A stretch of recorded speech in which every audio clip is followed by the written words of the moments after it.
Oke, selamat pagi semuanya. Semoga kalian, kita semua dalam keadaan sehat, boleh memulai tahun ajaran baru meskipun kita memulai lewat daring. Nah, hari ini kita memulai mapel ASC. Ini bab pertama, sistem operasi jaringan. Bab pertama saya bagi menjadi 2 kali pertemuan.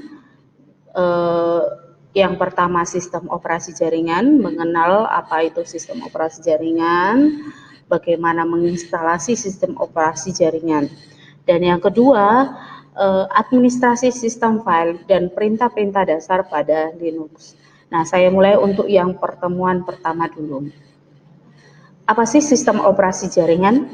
Nah, kalian tentunya pasti sudah tahu, sudah paham sistem operasi itu apa.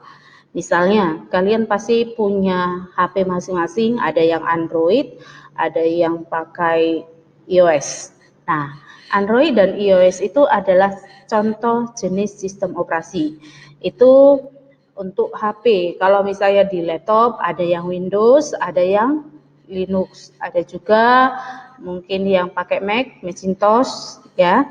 Itu jenis sistem operasi. Nah, bedanya sistem operasi dan sistem operasi jaringan itu apa?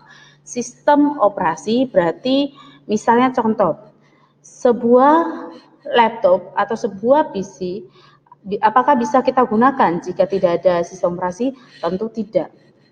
Ya, sistem operasi itu adalah penghubung antara perangkat keras dengan aplikasi-aplikasi yang di dalam.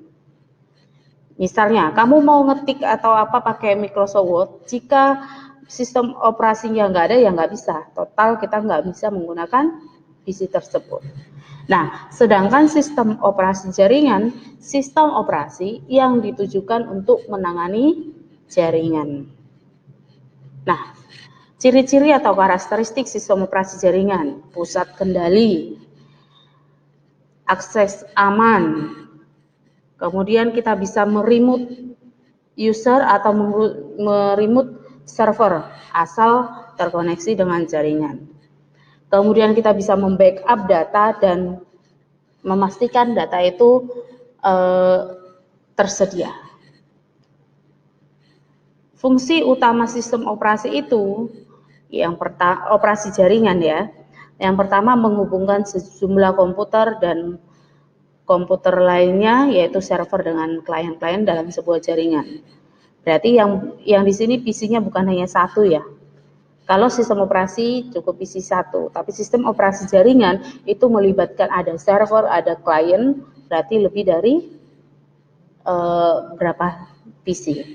Kemudian yang kedua, mengelola sumber daya jaringan. Contoh, kalau misalnya antara server dengan klien kita bisa mentransfer file, bagaimana?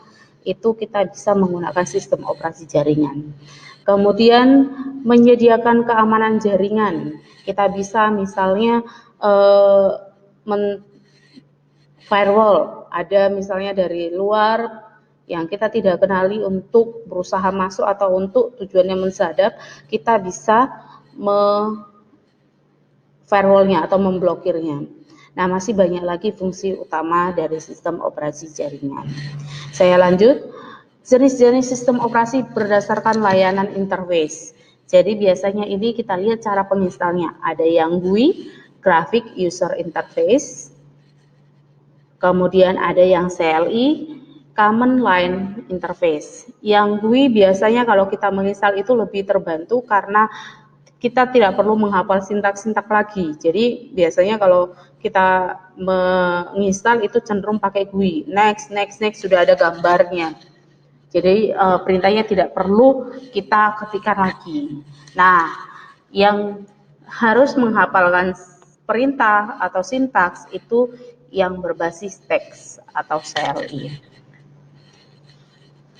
Jenis-jenis operasi jaringan dilihat dari sifatnya. Ada closed source dan ada open source. Closed source berarti perangkat lunak yang dipublikasikan tanpa diberikan kode sumbernya. Biasanya kalau closed source itu kita lebih mahal ya, lebih mahal karena kita harus membayar lisensi, kemudian pengembangannya juga terbatas, kita tidak bisa memodifikasi karena itu biasanya disupport oleh pemilik program tersebut. Tetapi keuntungannya lebih stabil dan mudah digunakan. Sedangkan yang open source ini biasanya jenis perangkat atau sistem operasi yang kita bisa download secara gratis, ya. Keuntungannya hemat biaya, boleh bebas mengubah atau modifikasi, kemudian lisensinya gratis dan yang lain. Sedangkan kerugiannya pasti lebih rumit, kemudian tidak ada garansi dan kurangnya atau kesulitan kita mengetahui status project. Nah, sebelum menginstalasi sistem operasi jaringan, kita harus paham dulu apakah laptop kita itu bit 32 atau bit 64. Jangan sampai nanti laptopmu hanya kapasitasnya 32 bit, kamu paksakan menginstal sistem operasi yang 60 bit, pasti error, dia nggak akan bisa. Nah, sistem 32 bit hanya mampu menerima RAM maksimal 4 GB. Sedangkan 64 bit mampu lebih dari 128 GB. Ya. Jadi cara ngeceknya nanti boleh dari disk PC, klik kanan properties gitu. Atau lihat aja RAM-nya berapa. Kemudian untuk menginstal sistem operasi ada 4 metode. Yang pertama, instalasi baru berarti kita belum pernah menginstal sebelumnya. Yang kedua, upgrade. Upgrade itu artinya meningkatkan, ya. Misalnya Windows 7 kita mau ganti ke Windows 10, itu mengupgrade. Kemudian multiboot, kita bisa menginstal lebih dari satu sistem operasi dalam jaringan. Mungkin di laptopmu kamu bisa ada Windows-nya, ada juga Linux-nya, multiboot.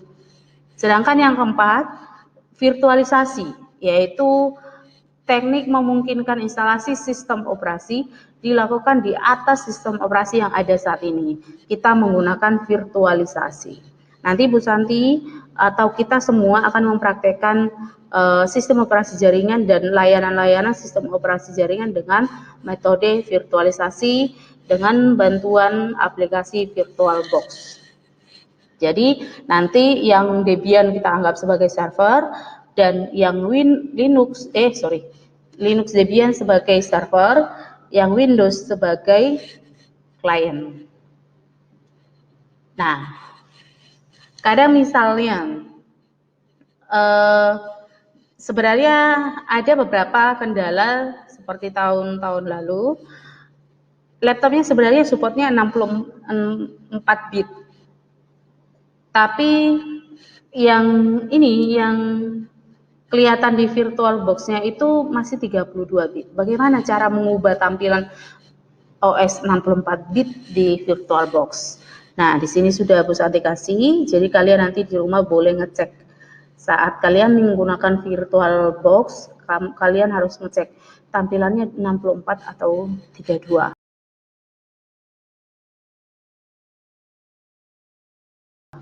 Caranya yang pertama, kamu boleh restart atau masuk ke BIOS-nya dulu, ya. Tergantung kalian pakai tipe apa. Ada yang Lenovo atau apa gitu. Nah, nanti kamu sesuaikan atau boleh searching cara masuk ke BIOS-nya. Karena tiap PC berbeda-beda cara masuk ke BIOS-nya. Yang kedua, setelah di BIOS, kalian nanti akan, ini saya contohkan di laptop saya ya. Di laptop saya ada tampilan AMD Virtualization, atau nanti kalian ada yang saya cek Lenovo juga ada virtualization teknologi. Nah, kalian ubah disable menjadi enable. Kalau sudah, kalian tekan F4 agar perubahan yang kalian edit tadi tersimpan. Itu aja, nanti pasti bisa. Nah, saat menginstal Linux, kita juga harus paham partisi-partisi umum pada Linux. Yang pertama ada disebut partisi utama atau root, disimbolkan dengan slash, ya. Ini fungsinya seperti data C pada Windows. C tentunya berisi data-data program yang kita install, ya. Nah, ini ada syaratnya. Jika kalian menginstal partisi root pada Linux, minimal besarnya partisi adalah 5 GB. Karena tentunya kalau program kan membutuhkan kapasitas yang lebih besar. Jadi minimal 5 GB, disarankan 8 GB. Misalnya, kita nanti menginstal di tutorial yang berikutnya menginstal Debian 6, itu total memori adalah 8,6. Nah, minimal besar partisi 5 GB itu kamu praktekkan. Jadi misalnya kamu mau dari 8,6, kamu boleh mengatur 6 GB sebagai partisi root, sisanya nanti untuk partisi yang lain. Seperti itu, ya. Tidak boleh kurang dari 5 GB. Kemudian yang kedua, ada partisi /home, atau ini digunakan partisi atau disebut dengan partisi user. Jika di Windows kita seperti kayak folder my document, ya. Nah, kalian bisa menyesuaikan apakah dokumennya kalian besar memorinya atau enggak, terserah, ini enggak ada batasannya. Kemudian yang ketiga, ini jika kalian menggunakan multiboot, ya, /boot ini berisi partisi yang berisikan aplikasi booting, ya. Tapi jika kalian menggunakan virtualisasi, saya rasa /bootnya nggak perlu, jadi bisa kita tiadakan, ya. Ini memang khusus untuk yang menggunakan lebih dari satu sistem operasi. Kemudian yang terakhir, ini salah ya, ini 4 seharusnya. 4 swap itu partisi RAM pada Linux. Partisi ini dapat digunakan sebagai RAM tambahan atau memori virtual, berguna pada saat sistem kehabisan RAM. Semakin banyak jumlah aplikasi yang dijalankan, semakin banyak jumlah RAM yang dibutuhkan. Nah, ini ada syaratnya juga. Dalam Linux ada swapping yang digunakan untuk menunjukkan proses. Biasanya ini ukuran partisi minimal sama dengan RAM yang ada.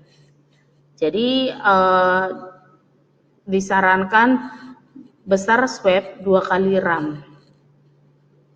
Nah, misalnya kalau kalian ada RAM-nya 1, berarti swapnya kamu buat disarankan 2. Tapi jika tidak bisa atau tidak cukup, ya nggak apa-apa, nggak mesti. Yang harus saklek harus ada syaratnya itu yang slash tadi, yang root minimal 5 GB. Nah, sistem operasi modern juga memiliki kemampuan sebagai berikut. Nanti ada istilah multi user, berarti lebih dari satu user. Multitasking berarti bisa melakukan pekerjaan dalam waktu yang bersamaan. Multiprocessing berarti CPU-nya lebih dari 1. Ada multi-threading berarti setiap program dapat dipecah ke dalam thread untuk menjalankan secara terpisah oleh sistem operasi. Nah, ini gambaran umum dalam instalasi sistem operasi Debian. Konfigurasi BIOS, kemudian pemilihan mode instalasi, pemilihan bahasa, pemilihan jaringan, penentuan password, pembuatan user, penentuan waktu, skema partisi, ini yang paling penting, partisi ya, pengelolaan paket, pemilihan aplikasi yang diinstal, dan instalasi bootloader. Nah, demikian dulu teorinya. Poin-poin instalasi ini akan saya praktekkan menggunakan video tutorial secara langsung. Saya pilih mungkin yang GUI atau yang CLI.